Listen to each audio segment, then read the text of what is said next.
बिल्लाहि मिनश शैतानिर रजीम बिस्मिल्लाहिर रहमानिर रहीम। टाठियो बच्चो अस्सलामु अलैकुम।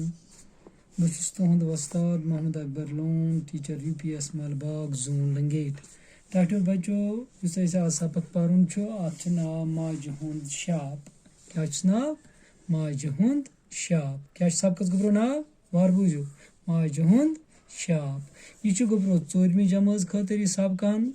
यह कशुर युस अस पनी मादरी जबान छ। लिहाजा पेज नंबर 55 कड़ियो तुई 4वीं जमात हंद।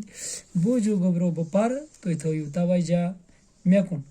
शाबाश गोबर थयु सह नजर गोड पे लिखित माजह हुंद शाप। क्या पे सबकस नाव?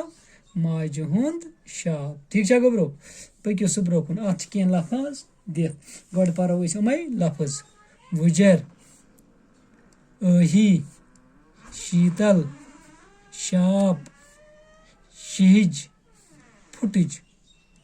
बोझा गोब्रो लफज बे एक लट वन बह वुजर अही शीतल शाप शिहिज फुटिज। ठीक है अम पत पको बोन कुन वो परो सबक। पथ काल न रेडियो तो टेलीविजन। पतमस वक्त रेडियो तो टेलीविजन उमन गो कम ये टाइम रेडियो तो टेलीविजन। बहरहाल शुर काल खेथे नानि ब्रोह कन दलील बोजनी बेहमान। शुर क्या करान प्रान बड़ नेक पे वन दलील। शुर तंग करान पत आनान ब्रोह कन वो सा आज दलील। हिमाल दद निची सज 3 कोर। कच निचस 3 कोर। हिमाल दद निचवी सज 3 कोर सरी शाम अगात गसान। अमिस आसम न्याय लागान। अकि लटि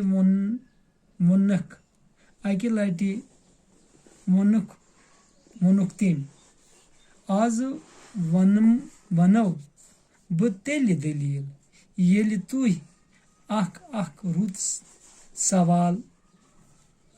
सवाल पृथ्यू कोरियो मून। दपान हिमाल दद कोर आज यमन दोहे दलील वनान यह नाय नाय यमन कोरन 3 वनान दोहे दलील। अम कोर अक दह दोनक ना आज वन बह दलील तोतान कि योतान तुम मे आज अख सवाल वनु सारी। कोर मान यह कत दपस ठीक वनो आज सवाल दिख सान सवाल जवाब। गोडनिच कोर